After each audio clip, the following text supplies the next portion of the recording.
23h30, le 30 mars 2024. L'installation Garda World se dresse dans la zone industrielle de Sylmar comme une forteresse, entourée de barbelés et d'yeux électroniques. Les caméras balayent le périmètre en arc méthodique. Les détecteurs de mouvement scrutent les couloirs vides, leurs faisceaux invisibles tissant une toile de protection. À l'intérieur, 30 millions de dollars attendent dans le coffre-fort, organisés sur des palettes comme des blocs de construction de la cupidité. L'alarme anti-intrusion déchire le silence du samedi soir, perçant l'air comme le hurlement d'une banshee.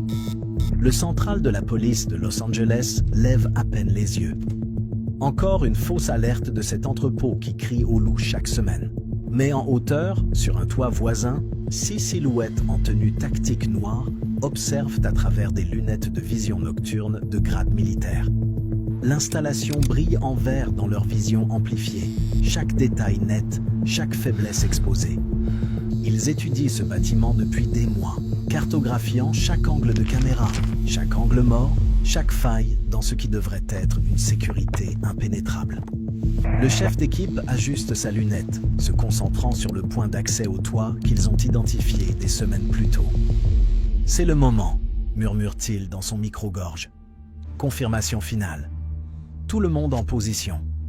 Les réponses crépitent sur les canaux cryptés. Surveillance prête. Équipe d'entrée en attente. Véhicule d'extraction déployé. Ils se déplacent avec la précision d'une montre suisse, chaque homme connaissant son rôle, chaque pas répété jusqu'à devenir une mémoire musculaire. 4h30 du matin. Dimanche de Pâques. L'assaut commence. L'homme de tête sort un chalumeau à plasma, un équipement de grade industriel qui découpe l'acier comme du beurre. Il allume l'appareil et un feu blanc-bleu jaillit de la pointe. Les étincelles cascadent dans l'obscurité en contrebas comme un feu d'artifice mortel.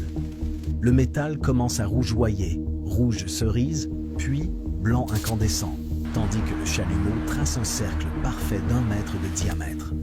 La découpe est chirurgicale, précise, mesurée au millimètre.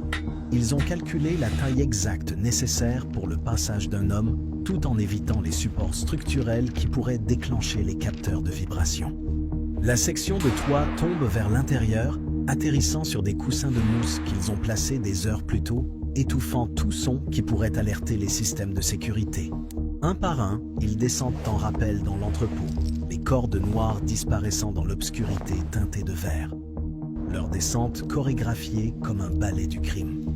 Les lunettes de vision nocturne transforment l'espace caverneux en paysage extraterrestre. L'intérieur de l'installation s'étend devant eux comme une cathédrale du capitalisme. Un espace d'entrepôt massif s'élevant dans les ombres. Des piles d'argent organisées en rangées géométriques parfaites, créant des couloirs entre les palettes, chacune contenant plus d'argent liquide que la plupart des gens n'en voient dans toute une vie. Ils touchent le sol et adoptent immédiatement une formation tactique, se déplaçant à travers le labyrinthe de richesses avec la fluidité du mercure coulant sur une pente. Le système de sécurité de l'entrepôt crée un parcours d'obstacles invisibles. Les détecteurs de mouvement balaient de gauche à droite selon des schémas prévisibles. Les faisceaux infrarouges croisent les couloirs à des intervalles précis. Des plaques de pression cachées sous des dalles de sol apparemment innocentes. Mais ils ont étudié ce système pendant des mois. Ils connaissent chaque schéma de balayage, chaque séquence de timing, chaque brèche dans la couverture. L'homme de pointe signale avec des gestes de la main appris lors d'entraînements militaires. Balayage de mouvement dans 3, 2, 1. Ils se figent comme des statues, tandis que les faisceaux invisibles passent au-dessus de leur tête, puis coulent en avant à travers la brèche. Leur chemin serpente entre des piles imposantes de liasses de billets. Chaque palette enveloppée de plastique industriel est marquée de codes qui identifient les clients et les entreprises de tout le sud de la Californie qui ont fait confiance à Garda World pour protéger leurs dépôts. Dehors, l'unité de patrouille 12 Alpha 47 roule sur San Fernando Road. L'officier Martinez sirote son café dans un thermos, parle à son partenaire des plans de Pâques avec la famille. « Nuit tranquille », dit-il en jetant un coup d'œil aux bâtiments industriels qui bordent la rue. Tout le monde est à la maison avec sa famille. Il n'a aucune idée que 6 étages au-dessus de sa route de patrouille, l'histoire est en train de s'écrire. Que le plus grand casse de l'histoire de Los Angeles se déroule en temps réel pendant qu'ils discutent de recettes de jambon de Pâques. À l'intérieur de l'entrepôt, l'équipe atteint le coffre-fort. La porte massive se dresse devant eux. Un mètre d'acier trempé, incrusté de serrures électroniques, connectées à des systèmes de sécurité conçus par des ingénieurs paranoïaques. Le genre de barrière qui devrait arrêter des armées, et encore plus des voleurs. Mais le spécialiste technique est venu préparé. Il sort un appareil qui ressemble à quelque chose d'un film de science-fiction. Un boîtier en métal noir élégant, rempli de processeurs quantiques et de logiciels de piratage de grade militaire. Il coûte plus cher que la plupart des maisons. Il a fallu des mois pour l'acquérir par des canaux qui n'existent pas officiellement. Il connecte les câbles d'interface au panneau de contrôle du coffre-fort et l'appareil prend vie. Des flux de code défilent sur son écran comme des cascades numériques. Des chiffres verts cascadant selon des motifs qui seraient beaux s'ils n'étaient pas si terrifiants. Le piratage commence. Les couches de cryptage s'épluchent comme une peau d'oignon, révélant le système nerveux électronique du coffre-fort. Les protocoles de sécurité conçus pour être inviolables s'effondrent sous l'assaut d'algorithmes qui existent dans les ombres du cyberespace. Première couche percée, murmure-t-il. Accès au protocole secondaire. Le mécanisme de verrouillage du coffre-fort se compose de 17 systèmes séparés, chacun conçu pour soutenir les autres. Verrous mécaniques, circuits électroniques, scanners biométriques, tous travaillant en harmonie pour créer ce qui devrait être une sécurité parfaite. Mais la sécurité parfaite suppose que vos attaquants n'ont pas accès à la même technologie qui l'a créée. Système tertiaire contourné, passage à l'authentification finale. La dernière barrière tombe avec un carillon presque musical. Les serrures électroniques se désengagent en séquence. 17 mécanismes séparés relâchant leur emprise sur 30 millions de dollars.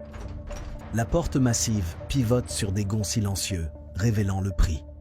30 millions de dollars empilés du sol au plafond dans l'intérieur du coffre-fort. Des liasses enveloppées de bandes plastiques organisées par dénomination. Des billets de 100, de 20, de 10.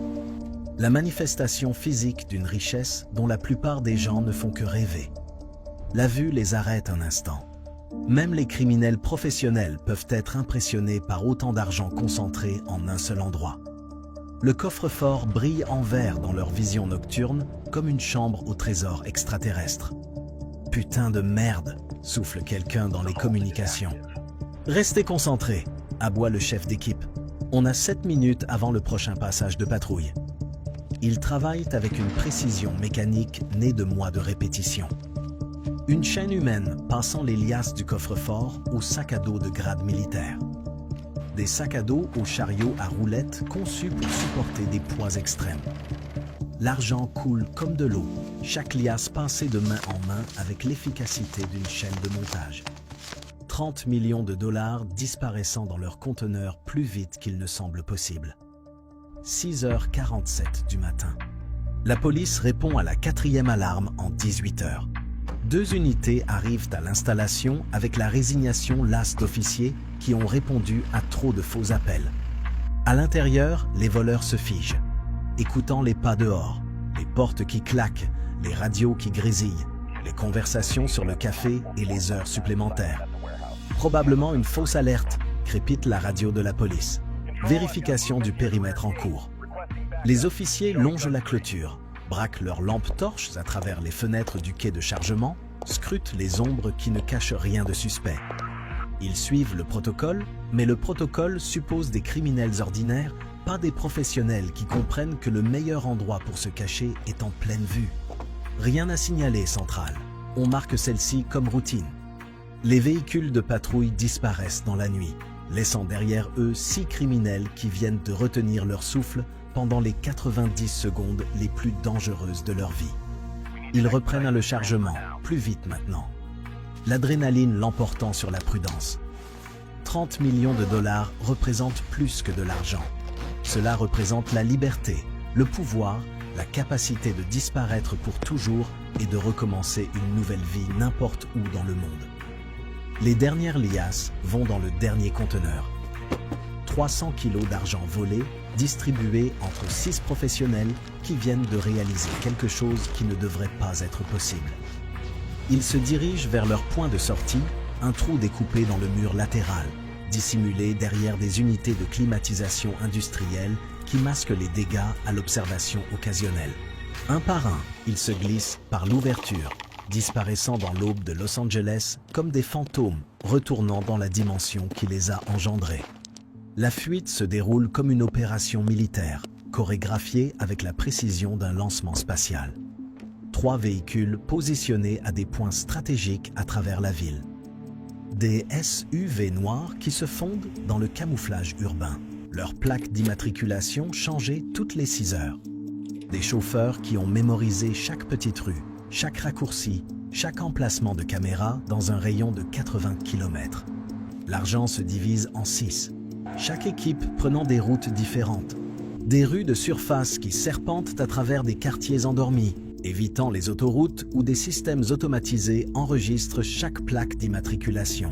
Le véhicule 1 se dirige vers l'ouest en direction de l'océan, utilisant les rues de surface à travers Santa Monica. Le véhicule 2 va vers l'est à travers le centre-ville, profitant du vide du dimanche matin. Le véhicule 3 disparaît au nord dans la vallée, chacun suivant des itinéraires conçus pour éviter la détection.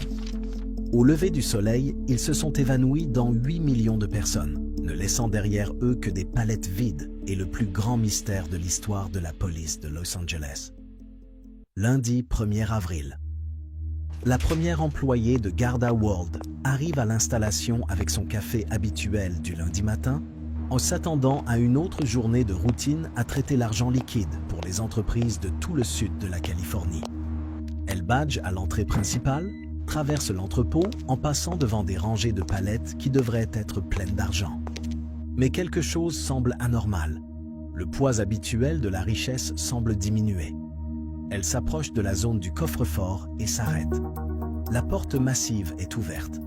Le protocole stipule que le coffre-fort doit être scellé en permanence, ouvert uniquement par du personnel autorisé pendant des heures spécifiques sous surveillance stricte. Elle entre et son monde s'effondre.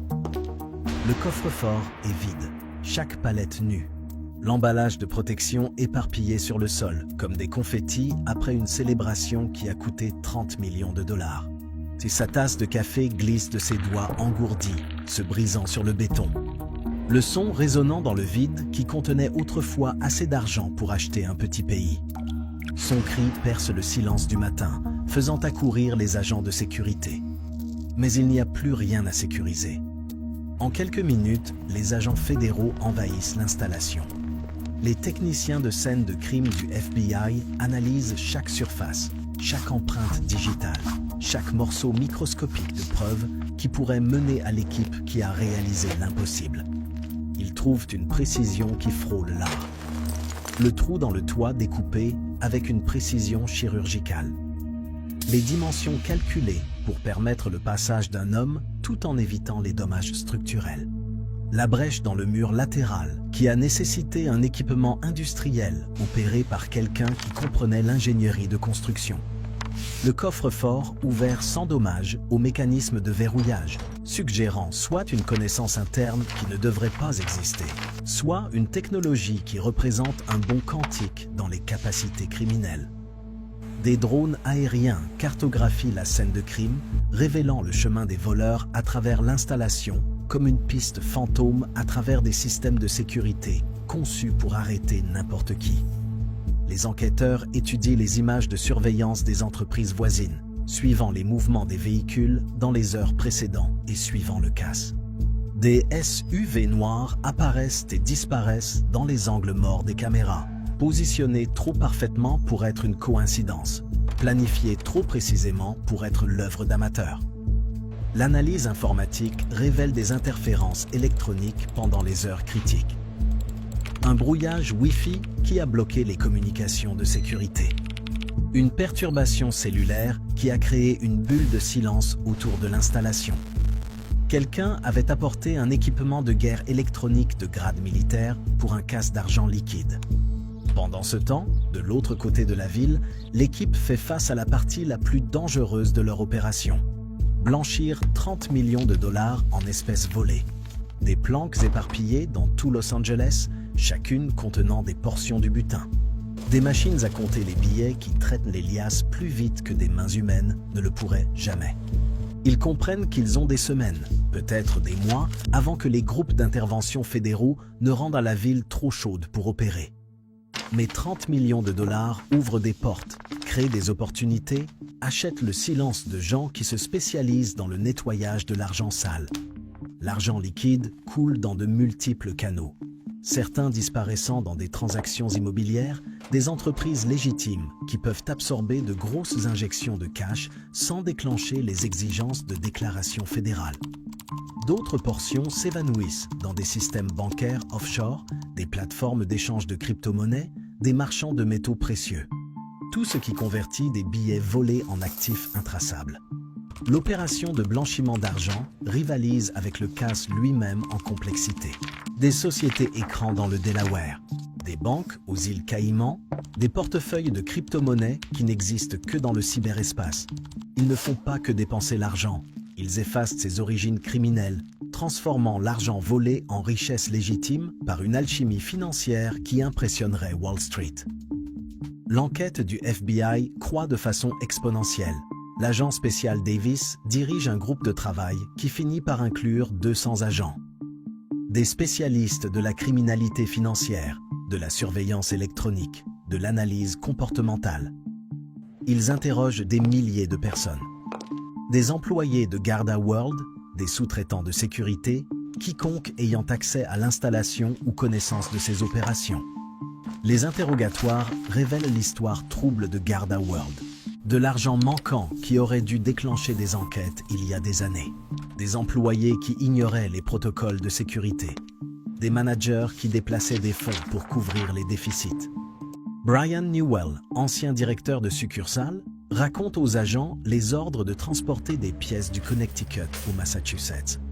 Pour dissimuler l'argent manquant avant les audits bancaires, explique-t-il.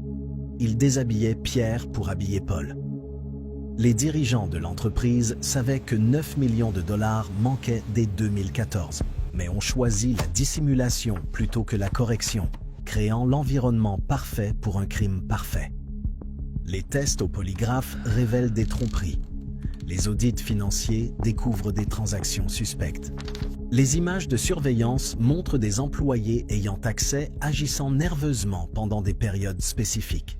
Mais l'équipe avait aussi prévu l'enquête interne. Ils se sont isolés, ont créé des couches de séparation entre la planification et l'exécution. Le détective retraité Murphy étudie les preuves, dit aux membres du groupe de travail ce qu'ils soupçonnent déjà. Ça a un travail de l'intérieur écrit partout. On ne réalise pas quelque chose d'aussi sophistiqué de l'extérieur.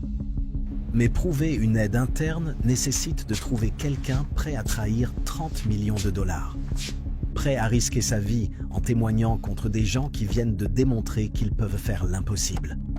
Les semaines deviennent des mois. L'enquête s'étend sur plusieurs États. Suit des pistes d'argent qui mènent à des impasses. Interroge des suspects qui font appel à leurs avocats avant de répondre à une seule question. L'équipe s'est dispersée comme des graines de pissenlit dans le vent. Certains disparaissant dans des économies de cash où les transactions ne laissent aucune empreinte numérique. D'autres fuyant vers des pays avec des lois sur le secret bancaire et des traités d'extradition faibles. Tous vivant du plus gros butin criminel de l'histoire de la ville. Mais 30 millions de dollars créent leurs propres problèmes uniques. Autant d'argent génère de la chaleur. Attire l'attention de gens qui sentent l'argent. Nécessite une infrastructure sophistiquée pour rester caché. Quelqu'un finira par faire une erreur. Acheter quelque chose de trop cher. Conduire une voiture trop belle, vivre un style de vie qui ne correspond pas à ses revenus supposés. Quelqu'un parlera à la mauvaise personne, fera confiance au mauvais contact, conclura le mauvais accord avec quelqu'un qui travaille secrètement pour le FBI. L'enquête continue, des agents fédéraux suivant des pistes qui s'évaporent aussi vite qu'elles apparaissent, analysant des dossiers financiers qui ne révèlent rien. interrogeant des informateurs qui ne savent rien. Mais le temps a une façon de démêler même les crimes les plus parfaits. La cupidité, la trahison, la paranoïa. Les éléments humains qui détruisent les conspirations criminelles, peu importe à quel point elles sont bien planifiées. Quelque part à Los Angeles, ou éparpillée sur plusieurs continents, l'équipe du Dimanche de Pâques apprend que réaliser le casse parfait n'était que la moitié du défi. Rester libre avec 30 millions de dollars en espèces volées, pendant que des agents fédéraux les chassent avec des ressources illimitées? C'est là que les légendes deviennent soit des mythes, soit se font détruire par leur propre succès. Le coffre-fort reste vide, l'argent reste manquant, et le crime parfait reste parfait. Mais les crimes parfaits existent dans un équilibre délicat. Une erreur, un moment d'inattention. Une personne qui décide que 30 millions de dollars ne suffisent pas pour se taire éternellement. D'ici là, le casse du Dimanche de Pâques reste la preuve qu'avec suffisamment de planification, suffisamment de connaissances internes, suffisamment d'exécution sophistiquée, même les installations les plus sécurisées peuvent être violées. L'équipe a battu le système, déjoué le FBI et disparu dans la légende criminelle. Mais les légendes ont une façon d'attirer le mauvais genre d'attention. Et 30 millions de dollars, c'est une très grosse cible pour quiconque assez désespéré ou assez cupide pour essayer de les prendre à des gens qui ont déjà prouvé qu'ils feront n'importe quoi pour de l'argent. La chasse continue.